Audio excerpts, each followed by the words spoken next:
The sound of a coffee cup shattering is usually annoying. Tonight, it was the sound of a death sentence being overturned. Julian Blackwood, the man who owned half the city's police force and all of its docks, was staring down the barrel of his best friend's silenced pistol. He was a dead man walking. He had no weapon, no backup, and no way out. The 6 men surrounding him grinned, ready to divide his empire before his body even hit the floor. They accounted for his bodyguards. They accounted for the exits. But they didn't account for the girl in the stained apron standing in the shadows. They looked at her and saw a waitress. They didn't know that 5 seconds later, 3 of them would be on the ground, and the waitress would be holding the smoking gun. This is the story of how a king fell and a queen rose from the ashes. The aesthetic of the obsidian room was dark mahogany, velvet curtains, and the smell of money mixed with just a hint of fear. It was the kind of place where politicians made deals they would deny in the morning, and where men like Julian Blackwood held court. Sophia Vance adjusted the strap of her apron, wincing slightly.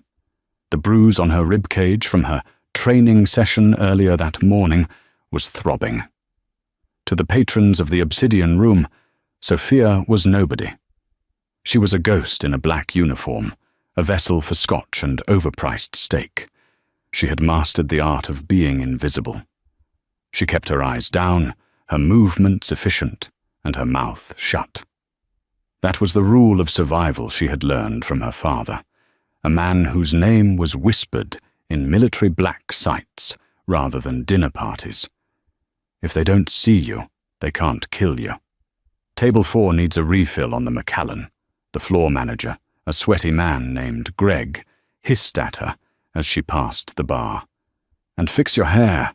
You look like you've been running." "Yes, Greg," Sophia murmured, her voice flat. She took the heavy crystal decanter and moved toward table 4, the private booth in the far corner, shrouded in shadows. This was Julian Blackwood's table. Julian was undeniably handsome, in a sharp, terrifying way. He wore tailored Italian suits that cost more than Sophia made in 5 years. He had dark hair, eyes like cold steel, and a jawline that looked carved from granite. He didn't speak loudly. He didn't have to. When Julian Blackwood whispered, the city leaned in to listen. Tonight, however, the energy at table 4 was wrong. Usually, Julian sat with his back to the wall, a standard tactical position, surrounded by his usual security detail. But tonight, the security was gone. Sitting across from him wasn't a client, but Marcus Thorne. Marcus was Julian's second-in-command, a man with a smile too wide and eyes too shifting. Sophia had never liked him. He tipped poorly and stared at the waitresses with a predatory hunger that made Sophia's skin crawl. As she approached the table to pour the whiskey, her senses, honed by years of secret drills in a dusty basement, began to prickle. The air conditioning is humming, but Marcus is sweating, she noted. His hand is under the table. She poured the amber liquid into Julian's glass. Julian didn't look at her. He was staring intently at Marcus. "You're quiet tonight, Marcus," Julian said. His voice was a low baritone, smooth but laced with a hidden edge. "Usually you're bragging about the new shipment from the docks by now." Marcus laughed, but the sound was brittle. It cracked in the middle. "Just thinking about the future, Julian. Evolution. Things have to change, right? Empires rise, empires fall." Sophia finished pouring. She should have walked away. That was the job. Pour, retreat, disappear. But her feet felt heavy, rooted to the expensive Persian rug. She noticed something else. The other patrons. 2 men at the bar were nursing beers they hadn't touched in 20 minutes. Their jackets were bulky on the left side. Another man, sitting alone near the kitchen entrance, was checking his watch every 10 seconds. kill box, Sophia's mind whispered. The term flashed in her brain like a neon sign. They've set up a kill box. That will be all, Marcus snapped at her, waving his hand dismissively without looking up. Get lost. Sophia took a step back, clutching the silver tray against her chest. She moved toward the service station, but didn't go through the doors. Instead, she stopped in the sliver of shadow behind a large decorative fern. She watched. Julian took a sip of his drink. You seem nervous, Marcus. Is there something you want to tell me? I want to tell you that you've had a good run, Julian, Marcus said. The fake smile vanished. His face went hard, ugly with envy. But the commission thinks you're getting soft. They think you're too focused on legitimate business. We're criminals, Julian, not real estate moguls. I'm legitimizing the family so we don't die in prison, Julian replied calmly, though Sophia saw his hand inch toward the inside of his jacket. Too late, Marcus sneered. The atmosphere in the room snapped. The music seemed to stop. The two men at the bar stood up simultaneously. The man by the kitchen door locked it. Julian Blackwood was the most dangerous man in the city, but he had made the fatal mistake of trusting a friend. He was boxed in. Sophia's heart hammered against her ribs. Walk away, her survival instinct screamed. This isn't your fight. You're just a waitress. You have a cat to feed. Walk away. But as she watched Marcus's hand come up from under the table, gripping a suppressed Beretta, she realized she couldn't do it. She couldn't watch an execution. Don't bother reaching for your piece, Julian, Marcus gloated, leveling the gun at Julian's chest. My guys emptied your holster in the coat check. You're toothless. Julian froze. For the first time, a flicker of genuine shock crossed his face. He looked left, then right, realizing the men at the bar had drawn their weapons too. He was surrounded by 6 barrels. Marcus, Julian said, his voice dangerously quiet. You pull that trigger, you start a war you can't finish. I'm not starting a war, Marcus smirked, his finger tightening on the trigger. I'm ending one. Goodbye, boss. Time seemed to slow down. Sophia moved before she made the conscious decision to do so. It was muscle memory.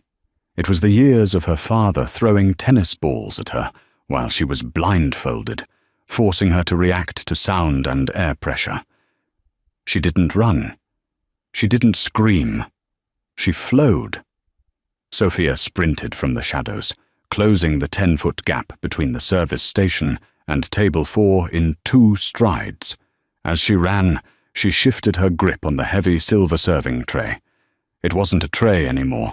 It was a discus, a shield, a weapon. Just as Marcus's finger squeezed down, Sophia flung the heavy metal tray with terrifying precision. Clang! The edge of the silver tray caught Marcus squarely on the wrist. The bone snapped with a sickening crunch. The gun discharged, but the shot went wild, shattering a bottle of expensive champagne behind the bar instead of piercing Julian's heart. What the? Marcus screamed, clutching his broken wrist, dropping the gun onto the table. The room erupted into chaos. The men at the bar shouted, swinging their weapons toward the booth. Julian was fast, but he was unarmed. He lunged for the gun on the table, but he was off balance. Sophia didn't stop moving. She didn't freeze.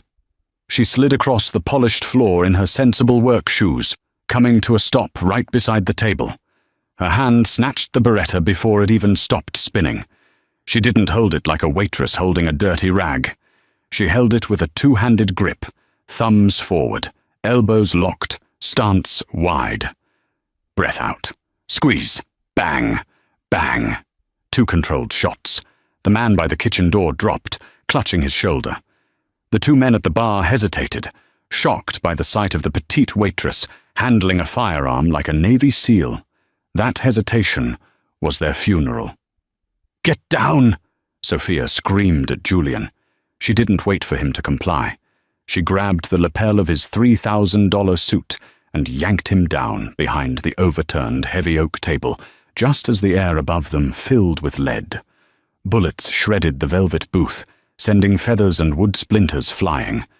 Julian Blackwood, the king of the underworld, was currently crouched on the floor, staring at his waitress. He looked at her name tag, Sophia, and then at the gun in her hand, which was tracking the movement of the shooters with professional calm. "Who the hell are you?" Julian shouted over the gunfire. "Refills are free," Sophia grunted, checking the magazine. "But saving your life is going to cost extra. Do you have a backup weapon?" "Ankle holster," Julian barked. "But it's empty. Marcus took the mag." "Useless," Sophia hissed. She popped up, fired 3 suppressive shots to keep the gunmen's heads down, and ducked back. "We need to move. The kitchen exit is blocked, but the shooter is down. If we go now, we make the alley." "There are 3 more coming in the front," Julian warned, peering around the edge of the table. "Then we don't go out the front." Sophia looked at the large, decorative aquarium built into the wall separating the booth from the main hallway. It was massive, filled with exotic fish and hundreds of gallons of water. "Shoot the tank," she ordered. "What?" "Shoot the tank. The water pressure will knock them off balance. It's our cover." Julian looked at her like she was insane, but he had no other options. He grabbed a heavy steak knife from the floor, his only weapon. Sophia took a deep breath. She rose up, exposed. The gunmen leveled their sights on her. She didn't shoot them. She fired 3 rounds into the bottom corner of the massive glass tank. Crash! The glass gave way. A tidal wave of water, decorative rocks, and confused tropical fish exploded into the hallway. The rushing water swept the feet out from under the approaching gunmen, sending them sliding across the slick floor, their shots firing harmlessly into the ceiling. "Run!"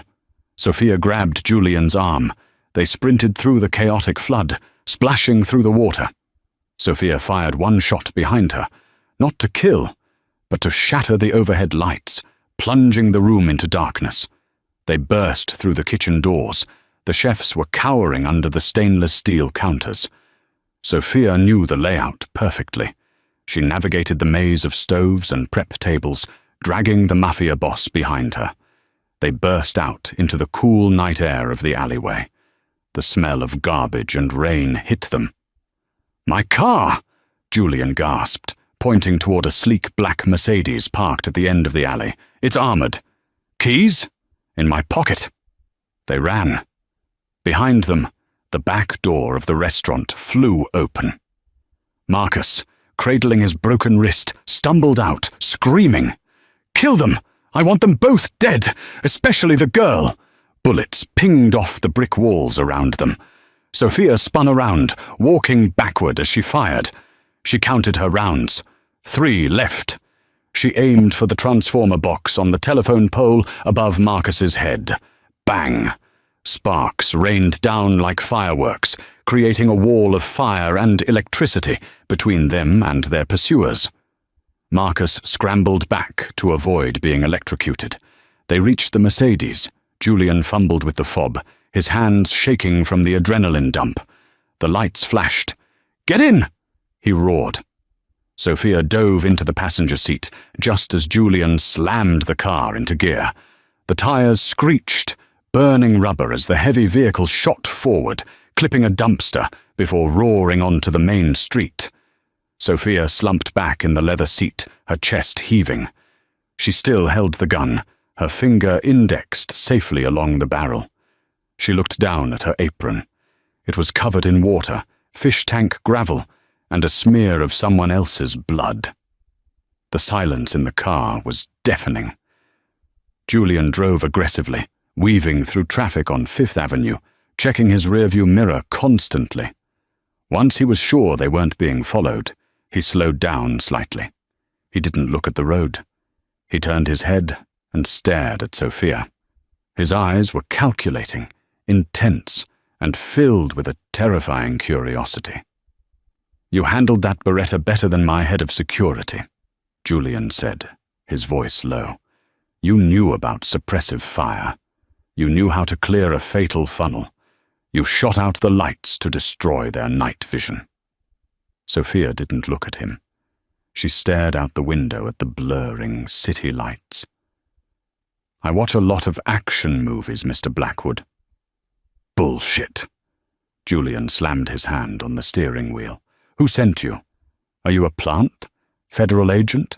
Rival family?" Sophia finally turned to face him.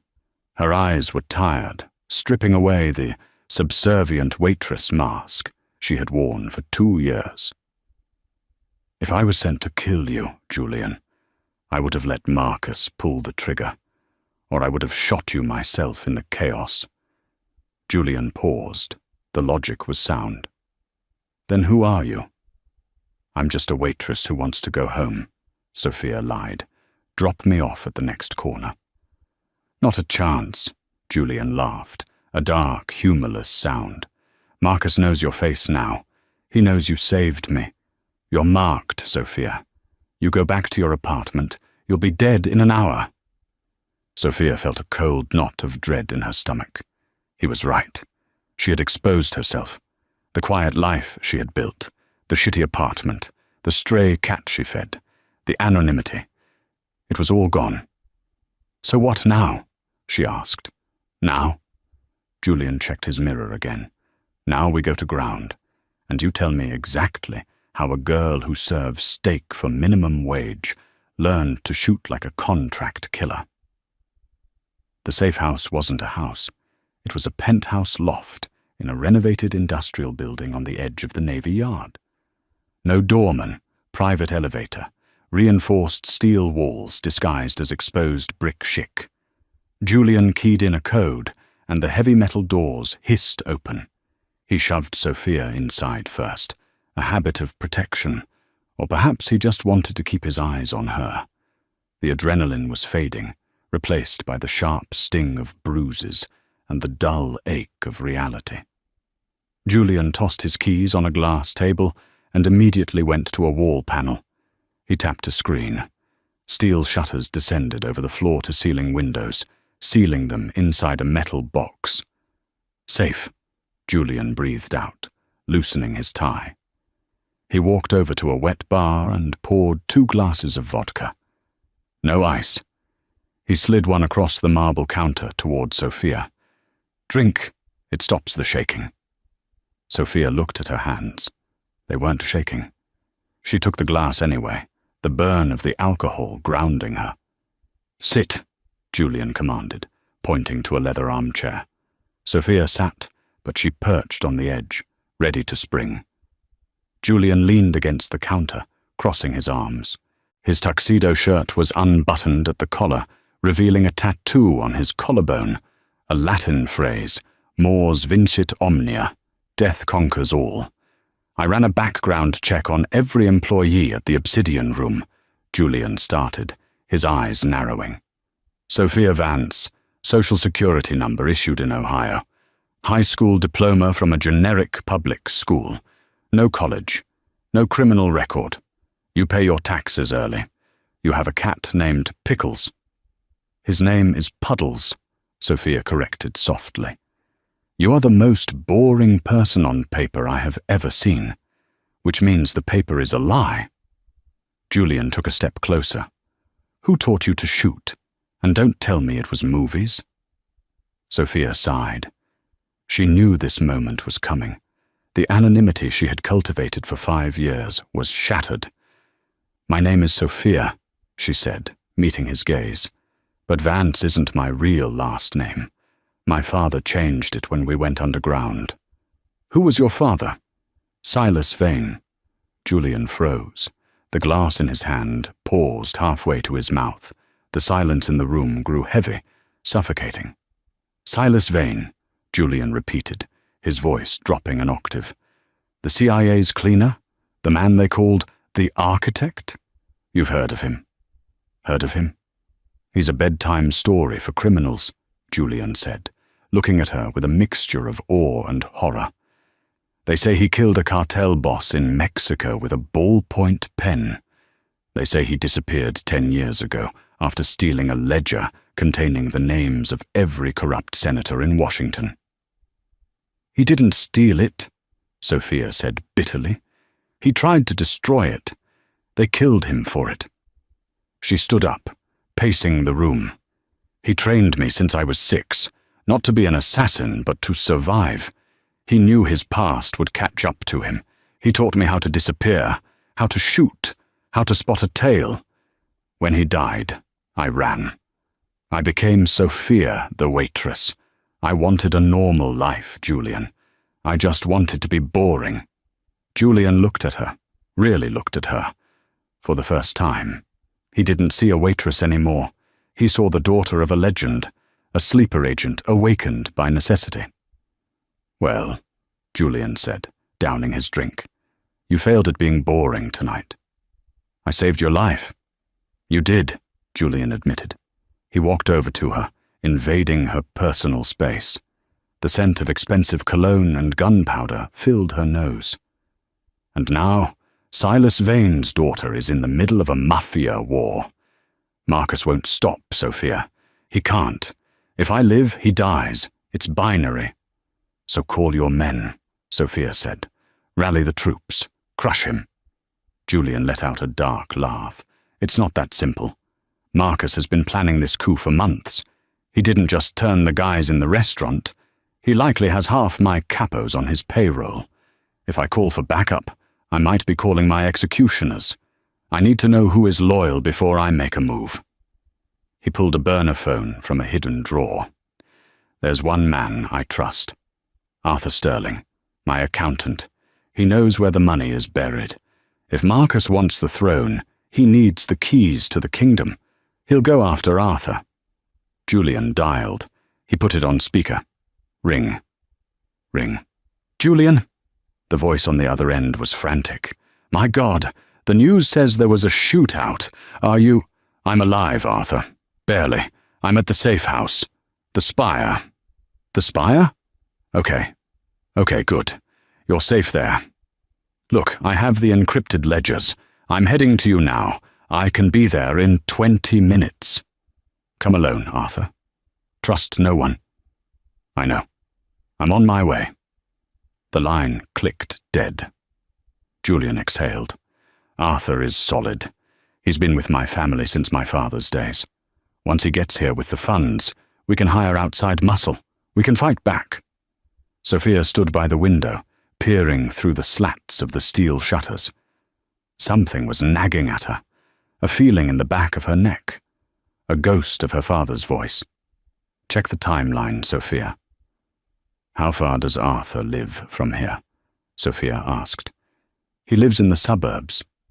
"Westchester," Julian replied, pouring another drink. "Why?" "Westchester is 40 minutes away without traffic. He said he'd be here in 20. Julian frowned. Maybe he was already in the city. "Maybe," Sophia said. She walked over to the wall panel that controlled the building's security feed. She tapped into the lobby camera. Or maybe he was already waiting for the call. She zoomed in on the street outside the building. A black van was idling down the block. It had no license plates. "Julian," Sophia said, her voice tight. "How many people know about the Spire?" "Just me. And Arthur." Sophia watched the screen. The side door of the van slid open. 4 men stepped out. They weren't wearing street clothes. They were wearing tactical gear, night vision goggles, suppressors. "Arthur didn't bring the ledgers," Sophia whispered. "He sold you out. We have to leave." "Now," Sophia said, turning from the screen. Julian rushed to the monitor. "SWAT, team." "No, private military contractors, mercenaries," Sophia analyzed quickly. "Look at the formation. 2-point men, 1 heavy, 1 rear guard. These aren't street thugs like Marcus had. These are pros. Arthur must have paid a fortune for them." "I'm going to kill him," Julian growled, grabbing a shotgun from his weapons cache. "I'm going to peel his skin off." "Focus on living first," Sophia snapped. She grabbed a customized Glock 19 and several spare magazines from the wall.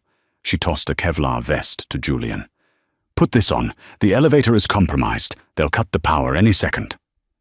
As if on cue, the lights in the penthouse died. The hum of the refrigerator stopped. The heavy steel shutters locked in place. They were trapped in the dark. "Emergency lights?" Julian asked. "No," Sophia whispered. "Darkness is our friend. They have night vision. We don't. If we turn on lights, we're targets. We need to blind them." She ran to the kitchen. "What are you doing?" "Making a distraction." Sophia grabbed a bottle of high-proof rum, a rag, and a lighter. "Do you have flares?" "In the survival kit under the sofa." "Get them." The elevator dinged. Sophia and Julian froze. The elevator had a bypass key. The mercenaries were coming up. "They'll breach in 3, 2, 1. Sophia counted down. The elevator doors blew open with a small C4 charge, not to destroy but to shock. Smoke filled the entryway. Lasers cut through the smoke, scanning the room. "Clear right," a distorted voice said over a radio. "Clear left. Target is likely in the bedroom." They were moving methodically. Sophia lit the rag stuffed into the rum bottle. She didn't throw it at them. She threw it at the sprinkler system sensor on the ceiling above the elevator. The heat triggered the sensor immediately. Hiss! The fire suppression system roared to life, dumping gallons of water into the room. "Water?" Julian whispered from behind the sofa. "How does that help?" "Night vision goggles amplifies light," Sophia explained, pulling the pin on a road flare. "And water reflects light." She tossed the red-burning flare into the middle of the wet floor, right in front of the tactical team. The effect was blinding. The intense red light of the flare hit the curtain of falling water, creating a dazzling, scattering wall of luminescence. To the mercenaries wearing sensitive night vision goggles, it was like staring into the sun. "Gah! My eyes!" the point man screamed, ripping his goggles off. "Now!" Sophia yelled. She popped up from behind the kitchen island. She didn't spray and pray. She double-tapped. Bang, bang. The point man went down. Bang, bang. The heavy gunner took 2 to the chest plate, stumbled, and fell. Julian rose with the shotgun. Boom! The spread caught the 3rd man in the leg, spinning him around. The 4th man, the leader, was smart. He didn't look at the flare. He dove behind the marble wet bar and returned fire. Bullets chewed up the expensive Italian leather sofa Julian was using for cover. "We can't stay here," Julian shouted. "There will be a second wave." "The balcony," Sophia pointed. "We're on the 20th floor. Do you have a rappel line? I have a fire escape ladder that goes down 2 floors. "Good enough." They laid down covering fire, forcing the mercenary leader to keep his head down. They sprinted for the balcony door. Julian wrestled the manual lock open and shoved the heavy door outward. The wind howled, cold and biting. They stepped out onto the terrace. The city of New York sprawled below them, a grid of diamonds. Sophia spotted the retractable ladder box. She kicked it open. The ladder unspooled, rattling against the side of the building. "Go!" she ordered. Julian climbed over the railing. He was halfway down when the glass door behind Sophia shattered. The mercenary leader had pushed through. Sophia spun around. The mercenary raised his rifle. She was out of bullets. Click. The mercenary grinned behind his tactical mask. "Game over, bitch." He was about to squeeze the trigger when a red dot appeared on his chest. Thwip. A single shot rang out from the darkness of the night. Not from Sophia, and not from Julian. It came from a rooftop across the street.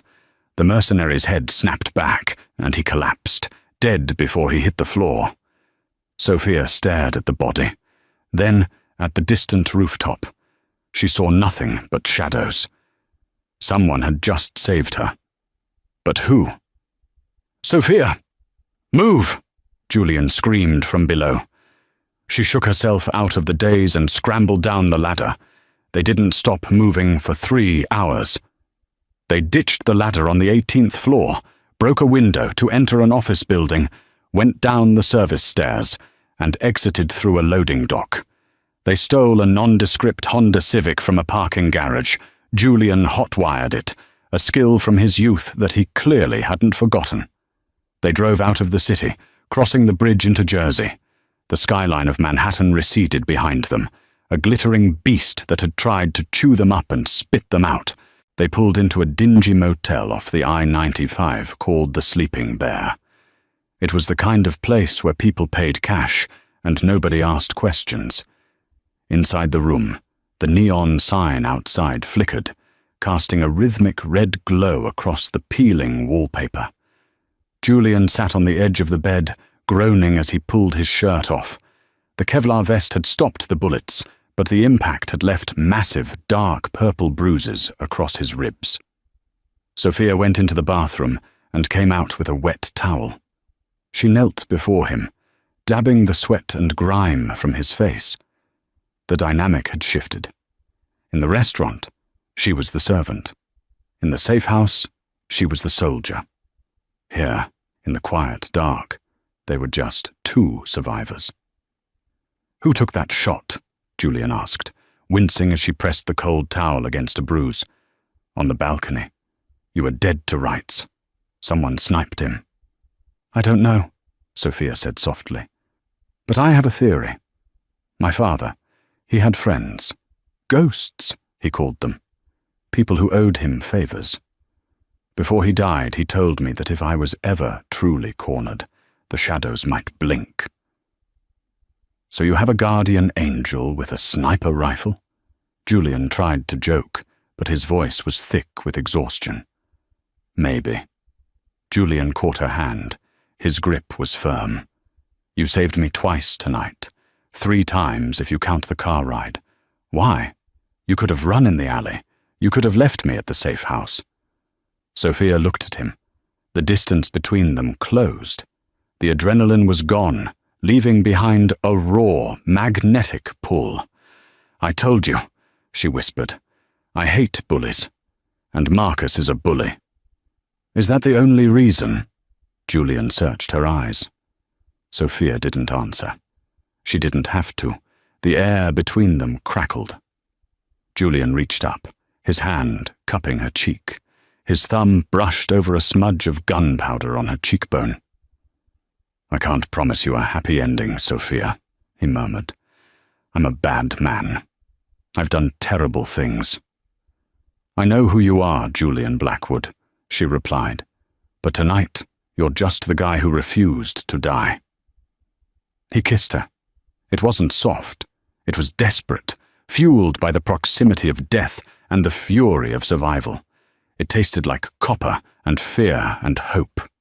For an hour, the war outside didn't exist. But as dawn broke, painting the ugly motel room in shades of grey, reality returned. Sophia was sitting by the window, cleaning the Glock. Julian was pacing, his phone in hand. "We have a problem," Julian said, his voice hard again. The lover was gone. The boss was back. "What is it?" "I can't access my offshore accounts. Arthur didn't just sell me out. He locked me out. He's trying to drain the liquidity. If he succeeds, he hands Marcus $1 billion war chest. They'll buy the police, the judges, the politicians.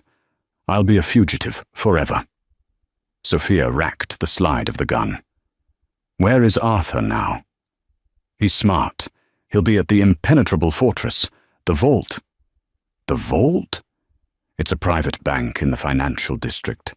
Underground, heavy security. Arthur has to physically be there to authorize the transfer of the master keys. He's probably there right now, finalizing the theft." Sophia stood up. She looked at her reflection in the cracked mirror. The waitress was dead. The daughter of Silas Vane was fully awake. "Then we have to go to the financial district," she said calmly. "Are you crazy? It'll be crawling with Marcus's men and the police. We have 1 gun and a stolen Honda." Sophia smiled, a sharp, dangerous smile that reminded Julian terrifyingly of the stories about her father. "We don't need an army, Julian. We need a distraction. and I know exactly how to get one." "How?" "My father didn't just teach me how to shoot," Sophia said, grabbing her coat. "He taught me how to build bombs out of cleaning supplies. And he taught me that the best way to break into a fortress is to let them open the front door for you." She tossed him the car keys. "Drive. I need to make a stop at a hardware store. We're going to rob a bank." The vault wasn't just a bank. It was a fortress buried beneath the bedrock of Wall Street. It was a place where the 1% hid their secrets: gold bars, bearer bonds, blackmail tapes, and the digital keys to empires. It was designed to withstand a nuclear blast, but it wasn't designed to withstand a pissed-off waitress and a fallen king. Sophia pulled the brim of her city maintenance cap lower, casting a shadow over her eyes. She and Julian were dressed in oversized, grease-stained grey coveralls they'd bought at a surplus store in Jersey. Julian, the man who usually wore $5,000 bespoke suits, looked uncomfortable. He was carrying a heavy, rusted toolbox, and the name patch on his chest read Randy. "Stop adjusting your collar," Sophia hissed without moving her lips. "Plumbers don't walk like they own the building. They walk like their backs hurt, and they hate their boss. Slouch." Julian let out a breath and slumped his shoulders, dragging his feet slightly. "I feel ridiculous. We are walking into the most secure building in Manhattan with a bucket of bleach and a screwdriver." "Not a screwdriver," Sophia corrected, pushing a heavy industrial cleaning cart that squeaked with every rotation of its wheels. "A master key. You just have to know where to stick it." They reached the service checkpoint. It was a sterile, white room separated from the main lobby by bulletproof glass and steel turnstiles. A guard with a neck as thick as a tree trunk sat behind the glass, watching a football game on a small tablet. "Service," Sophia announced, her voice adopting a rough, bored Queen's accent. "Emergency HVAC flush. Building management said the vents on B3 are backing up. Smells like a dead rat cooked in sewage down there." The guard looked up, unimpressed. He eyed Julian, then the cart. "I didn't get a call." "Yeah, well, that's 'cause management is too busy counting pennies to call security," Sophia countered, slapping a clipboard against the glass.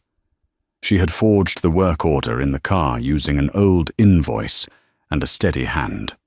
"Look, buddy, you can let us in, or you can explain to the guys in suits why the air conditioning starts pumping methane gas into the VIP lounge in about 20 minutes. Your call." The guard wrinkled his nose at the mental image. He picked up the phone to verify, but then looked at the line of impatient bankers forming behind the main security desk. He sighed, stamped the clipboard, and buzzed the gate. "You got 10 minutes, he grunted. "Don't touch anything shiny." They moved through the turnstile. As soon as they were out of earshot, Julian whispered, "You are terrifyingly good at lying." "Survival, Julian," she replied, her eyes scanning the ceiling for cameras. "Truth gets you killed. Lies get you through the door." They navigated the labyrinthine service corridors, moving deeper underground. The air grew cooler, sterile and recycled. They passed the heavy vault doors on level B1 and B2, where the physical gold was stored. But they weren't here for gold. They were here for level B3, the server farm. Sophia stopped at a main ventilation intake junction. It was a narrow alcove, hidden from the main camera sweep. She opened the cleaning cart. Inside there were no mops. It was packed with jugs of ammonia, bleach, rubbing alcohol, and a handful of road flares. "Chemistry class," Sophia whispered. She began pouring the chemicals into a pressurized pesticide sprayer she'd modified. "Chlorine gas?" Julian asked, recognizing the sharp smell of the bleach. "Diluted," Sophia explained, her hands moving with surgical precision. "If I mix this right, it creates a heavy, irritating fog. It won't kill anyone, but it will burn their eyes, throats, and lungs. It triggers the building's biological threat sensors. And then the system defaults to emergency egress mode, Sophia said, screwing the lid onto the canister. The magnetic locks on the stairwells and non-critical doors disengage to let people escape. It's a fail-safe. We're going to use their own safety protocols against them. She set a timer on a burner phone taped to the canister. 60 minutes. That's when the gas releases into the vents. We need to be gone by then, or we'll be coughing up blood along with the guards. They continued down to level B3. The hallway here was different, sleek black marble and humming with the sound of cooling fans. At the end of the hall stood the entrance to the secure data room. 2 of Marcus's mercenaries were stationed there. They weren't standard security. They were geared up in tactical vests, holding submachine guns across their chests. "They're expecting trouble," Julian whispered, tightening his grip on the toolbox. "Plan B," Sophia said softly. "You take the left. I take the right." "I don't have a weapon, Sophia." "You're Julian Blackwood." She looked at him, her eyes fierce. "You are the weapon. Improvise." Julian nodded. He stepped out from the corner, letting the toolbox drop with a deafening clang on the marble floor. The mercenaries spun around, weapons raised. "Who goes there?" one shouted. Julian held up his hands, putting on his best confused workman act, walking slowly towards them. "Whoa, ease up, Rambo. Just here to fix the AC unit. Dropped my wrench." The mercenaries hesitated. They saw a man in a greasy jumpsuit, not a threat. That hesitation was their undoing. "Clear out, plumber. Restricted area." The guard on the left sneered, lowering his gun slightly. Julian didn't clear out. He lunged. He closed the distance in 2 strides, tackling the guard. It wasn't a graceful martial arts move. It was a street brawl tackle. They hit the floor hard. Julian jammed a heavy flathead screwdriver from his pocket into the gap of the mercenary's tactical vest, winding him before delivering a savage right hook to the jaw. The second guard turned to fire at Julian, but he never got the chance. Sophia slid across the floor like a baseball player sliding into home base. She held a high-voltage cattle prod she'd lifted from the hardware store. She didn't hesitate. She jammed the prongs into the exposed space between the guard's boot and pant leg. Zzzz crack! The mercenary convulsed, his muscles seizing instantly, and he collapsed face first onto the marble, unconscious. Julian stood up, panting, wiping blood from a split lip. He looked down at the men. "I haven't had to do that in a long time." "You still got it, old man," Sophia smirked, though her hands were trembling slightly. She moved to the keypad on the door. It was a biometric scanner. "We need a print," she said. Julian dragged the unconscious guard over and pressed the man's limp thumb against the glass scanner. Beep. Access granted. The heavy steel door hissed and slid open. The room inside was freezing, kept at sub-zero temperatures to cool the wall-to-wall server racks. In the center of the room, illuminated by the blue light of the monitors, was Arthur Sterling. The small, nervous accountant was typing frantically at a terminal. He was sweating despite the cold. When the door opened, he jumped, expecting Marcus. When he saw Julian, covered in grease, bleeding from the lip, and holding a screwdriver like a dagger, Arthur's face went ghost white. "Julian," Arthur stammered, backing away until he hit a server rack. I can explain."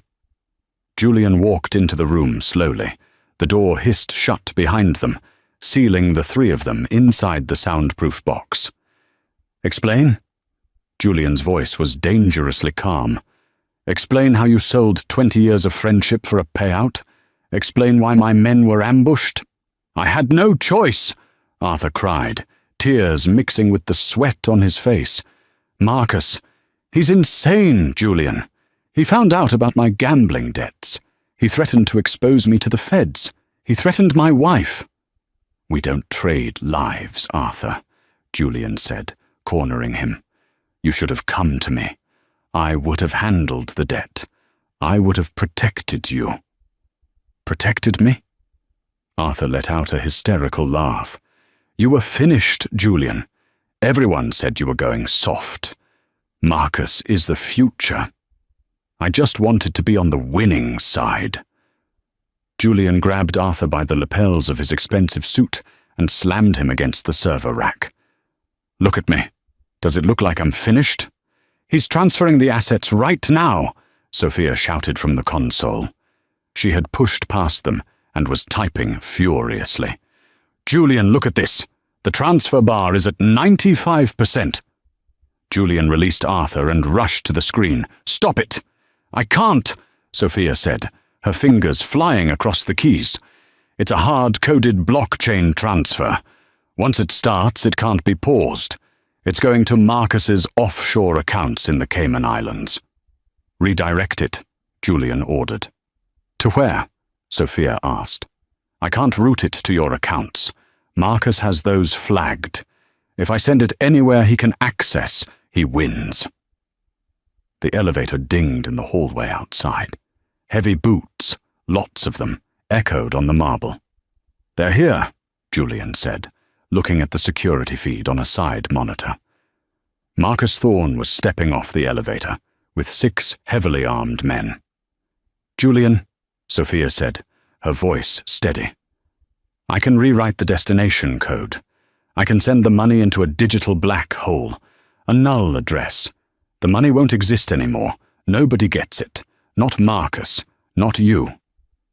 Julian froze. He looked at the progress bar.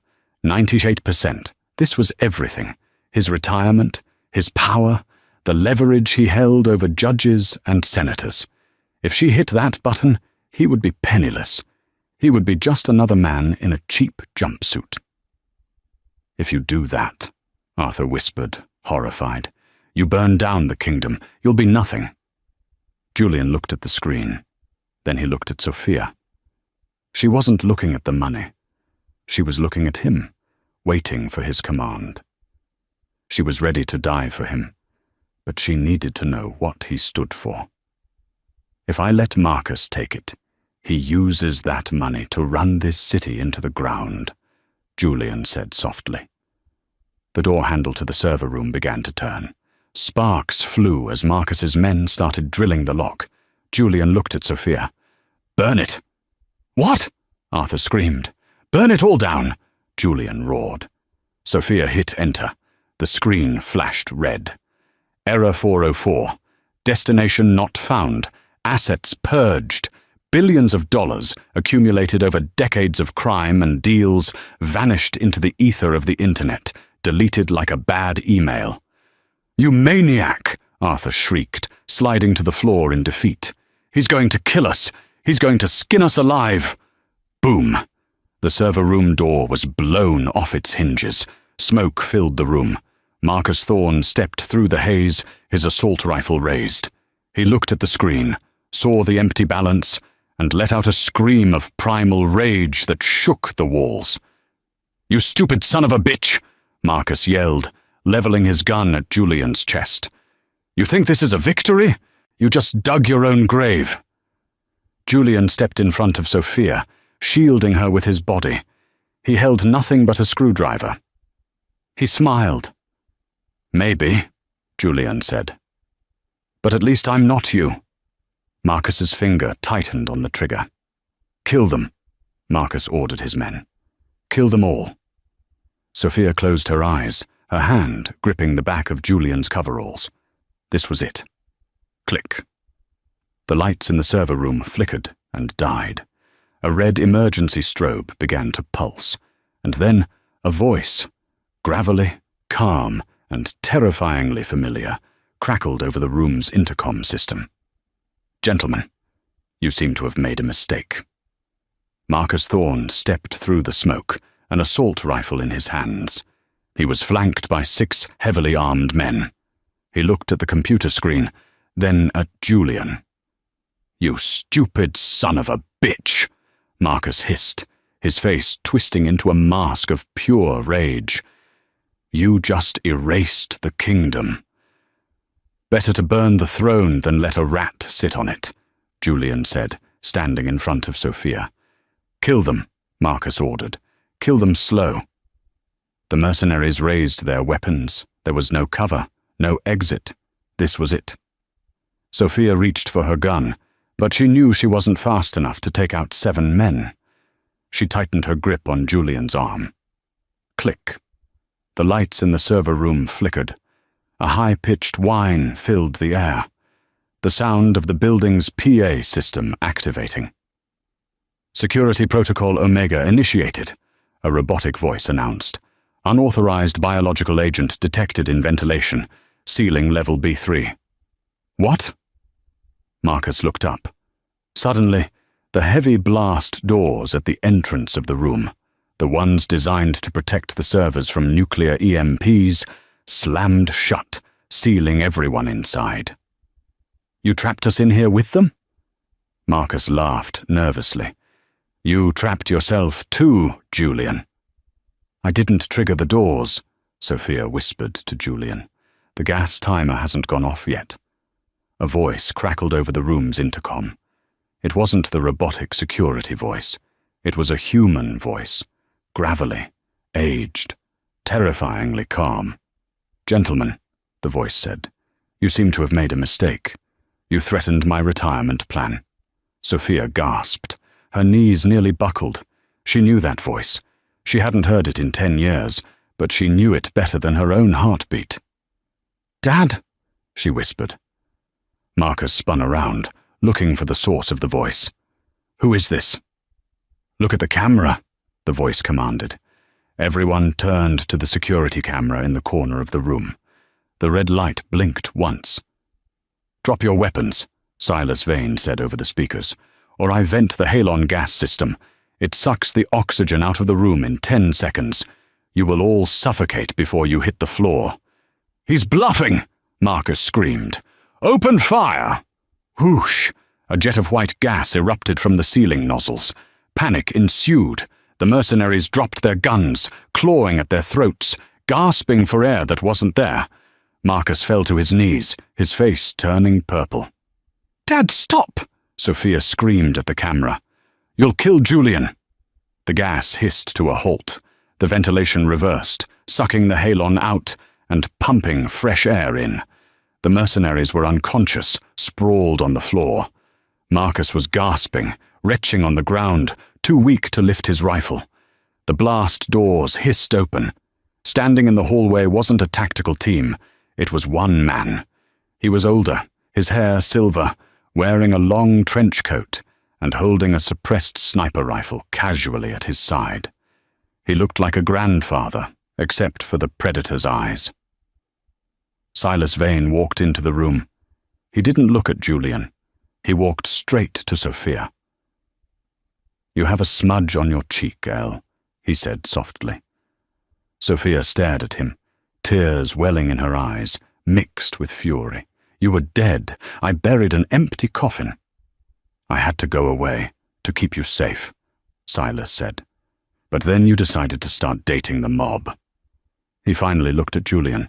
You have terrible taste in men, sweetie. Julian, for the first time in his life, looked genuinely intimidated. Mr. Vane, it's an honor. Zip it, criminal, Silas snapped. He walked over to Marcus, who was trying to crawl toward a pistol. Silas kicked the gun away and placed a boot on Marcus's chest. This is the man who wanted to kill my daughter, Silas asked. He's all yours, Julian said. Silas shook his head.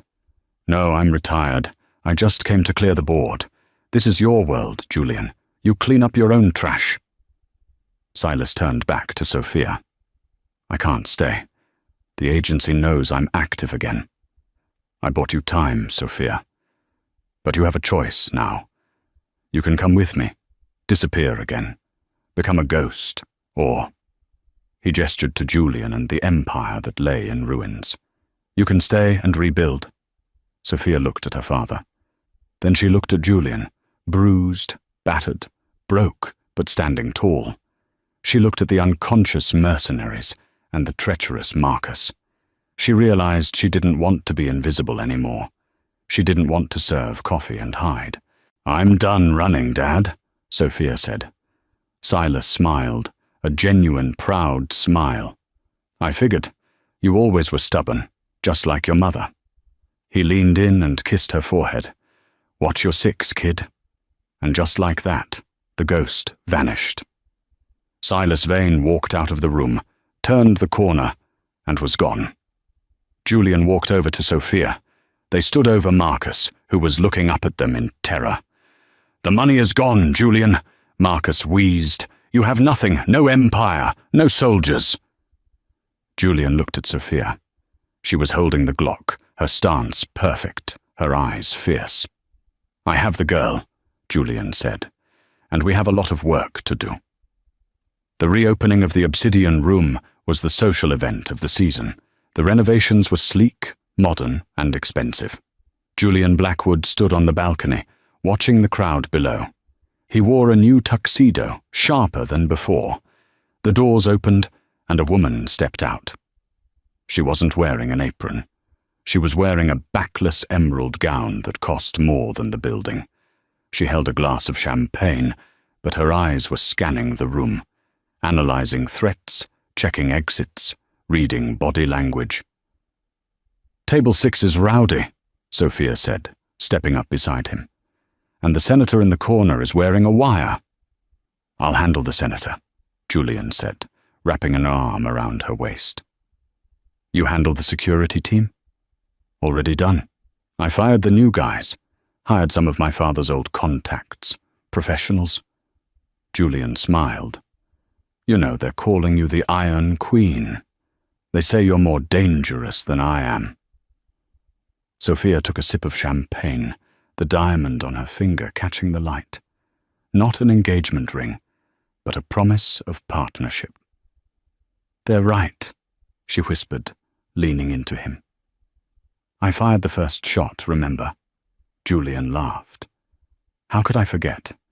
You broke my best friend's wrist with a serving tray. And I'd do it again." Below them, the music swelled. The empire hadn't just been rebuilt. It had been forged into something stronger, something unbreakable. The king and the queen stood at the top of the world, and for the first time, nobody dared to challenge them. And that is how Sophia Vance went from serving drinks to ruling the city. She proved that sometimes the most dangerous person in the room isn't the one shouting, it's the one you never saw coming. What did you think of the twist with her father? Did Silas make the right choice, leaving her behind? Let me know in the comments below. If you enjoyed this story of betrayal, action, and romance, please smash that like button. It really helps the channel grow. And don't forget to subscribe and hit the bell notification so you never miss a new story. We drop new thrillers every week. Thanks for watching, and stay safe out there. You never know who the waitress really